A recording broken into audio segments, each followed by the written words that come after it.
Right. I'm at a favourite place of mine I come to, Hilbre Island in the Dee estuary. Separates England over there from Wales over there, and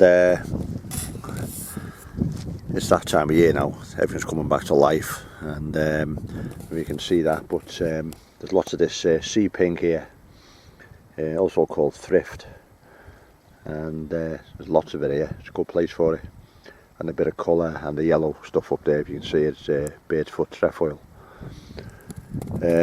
But being here now, I've noticed there's a handful of edibles, and I'll just point out this one here. This little plant here is shadow there. I'll get out the shadow. That's a thing called sea purslane. So I'm going to help myself to some of that. And further back is another plant, an old Victorian herb actually, growing wild. It's one called Alexander's. So I'm going to get some of that on the way back to the mainland. And in between tides you can walk onto these islands, the tidal islands. So I'm going to do a bit of that, and there's some narrow leaf plantains growing as well, and I can feel the soup coming on, so more than none. I'll just pluck some of this.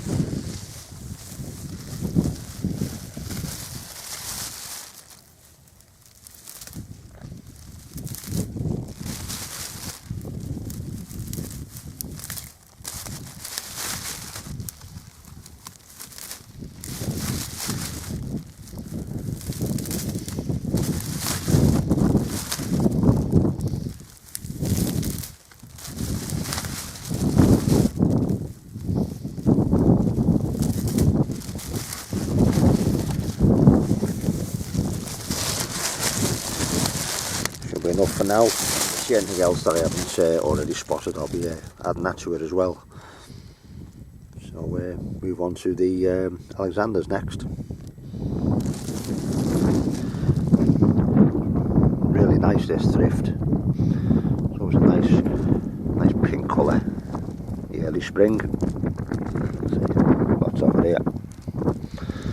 Some parts of this island are caked in it.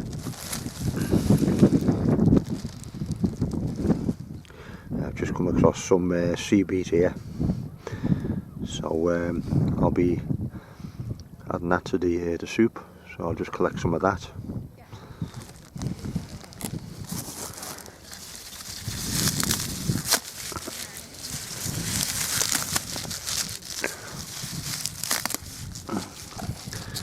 That in the bag, and now the tide's dropped, seals are out on the sandbank. Yeah.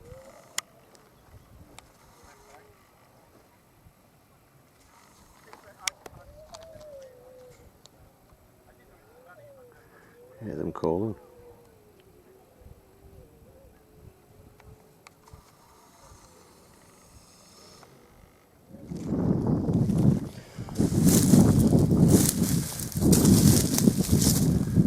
This plant here is Alexander's. Was a common herb in Victorian times. Very edible. I'll get some of that.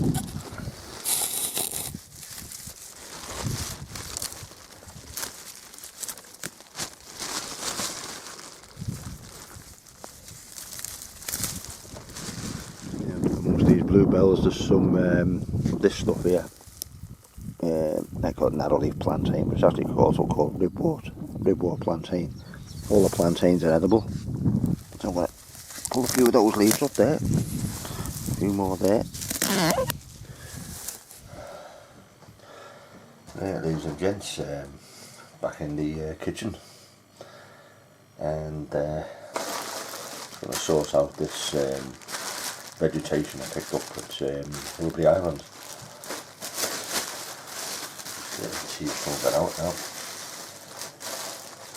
Got here is ribwort plantain, some of that, and next one,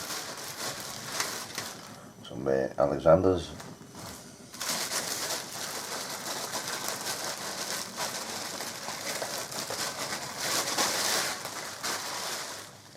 sea purslane. So I'm going to prepare these now and sort them out and start preparing a soup. I haven't decided on a name for it yet. It's just another one of my concoctions.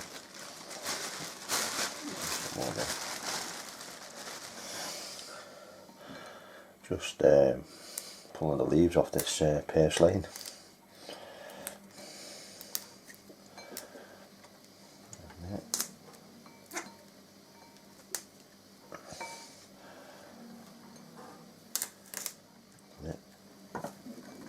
Coming up nice.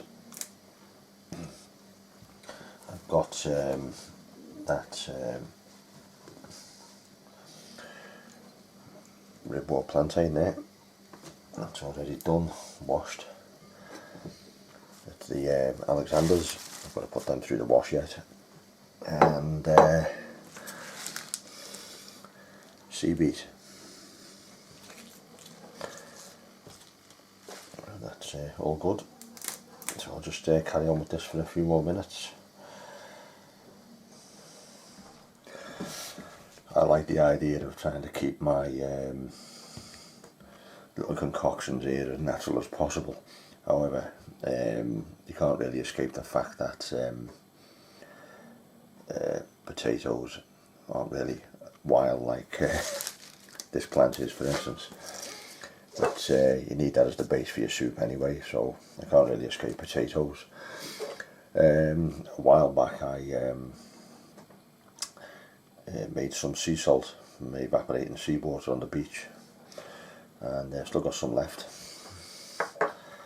and I'll be putting a pinch or two of salt of that in, salt into the mix. So I'm just going to chop these potatoes up now, give it a rinse, and we're ready to go. There's a kilo of potatoes in there. I've just got, you see, I'll do a rough count on this. I'll just set this up. Do it that way, it doesn't count the weight of the, that, I'll drop those in.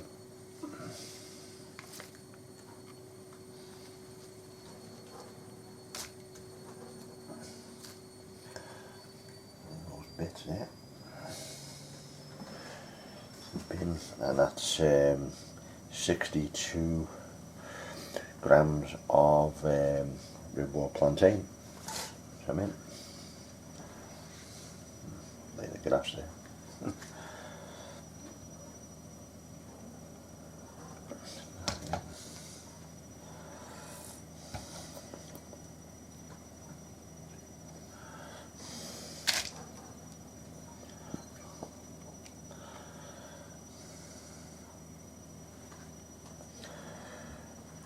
118 grams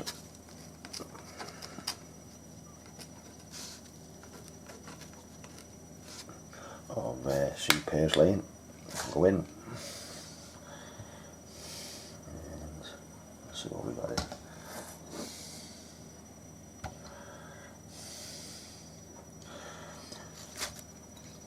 Handful of Alexanders. 62 grams.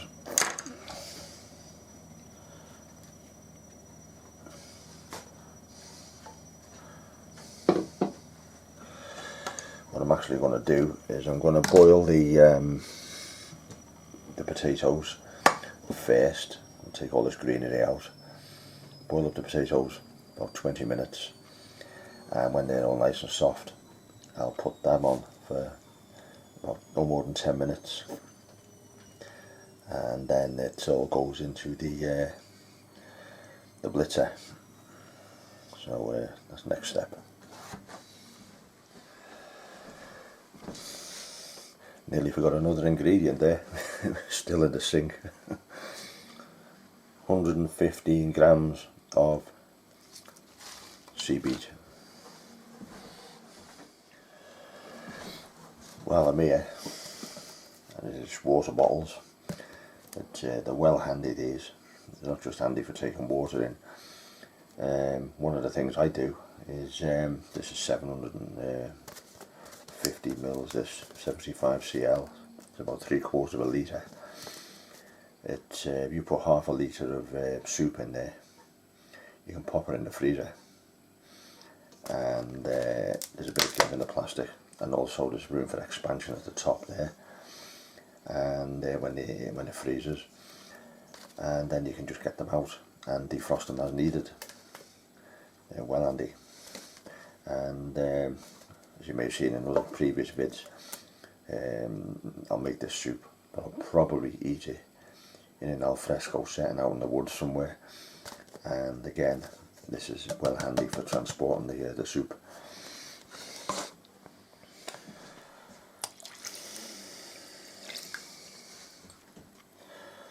Right, put 2.5 litres of water in there. A little sea salt, good sprinkling of that. Keep it the maritime flavour. And I'll get that on the stove. I'll just roughly chop this. I'll put it on this way in the pan in a few minutes.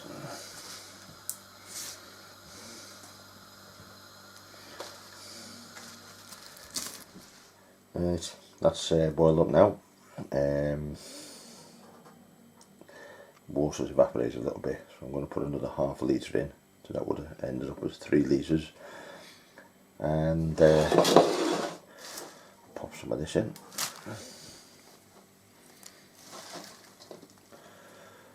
Quite a lot this, it'll make a lot of soup. It's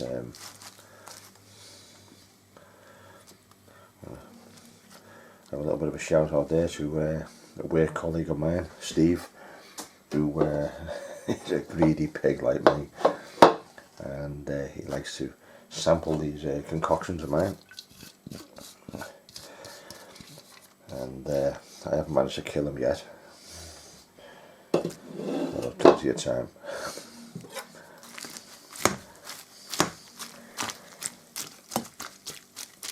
A little bit more water.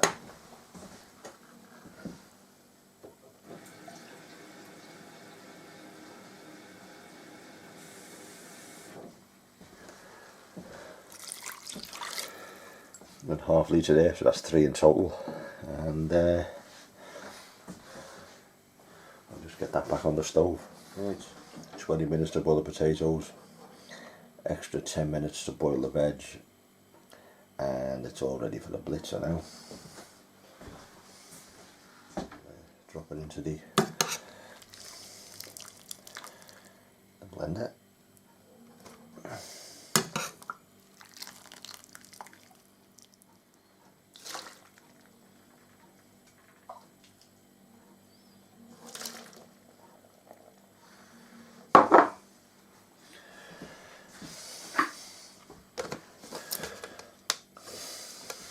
See what happens.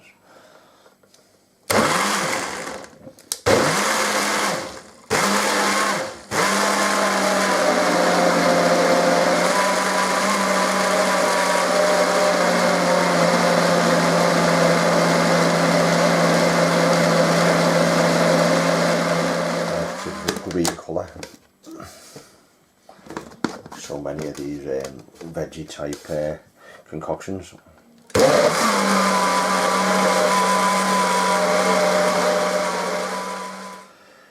Nice green colour there.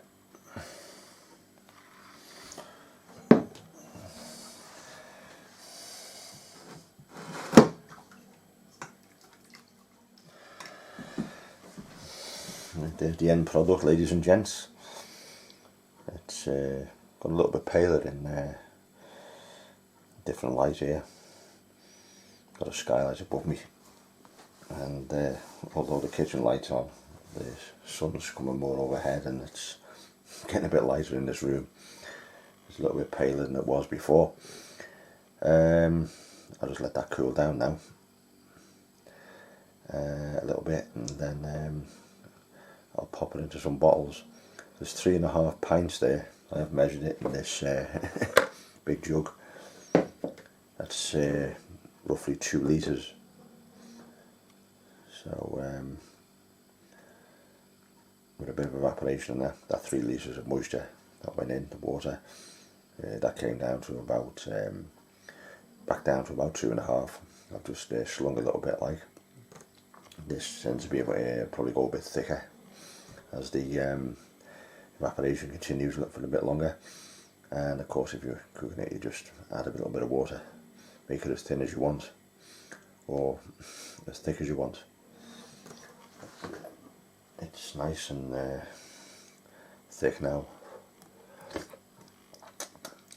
I must admit there was a really nice odour coming off it when it was boiling on the pan. Yeah. Tastes very green. Yeah. Nice though. There's a peppery background to it as well, which got to my taste buds anyway. So I imagine that's the sea purslane. There's except for the ribwort plantain, the other 3 ingredients are quite salty in their own right. I've added a bit more sea salt to them, and it's not evident now. It's just a background taste of salt, but it's not salty. So it's all just right. So I'll just let this cool for a few more minutes, then bottle it up, and then in the fridge it goes. And I'll keep one for my curious work colleagues, and the other I'll put in the freezer then. And next time you see it, it'll be in one of my outdoor vids being consumed there. And if you like what you're seeing, ladies and gents, as always, give me a like, leave a comment, subscribe if you're really ambitious, and for all those existing subscribers, incidentally, I do mention this, and I'll mention it again here now. No apologies, no excuses. I'd just like to thank everyone who's come on board and give me their time and give me their subscriptions. Very much appreciated. So thank you. Till next time.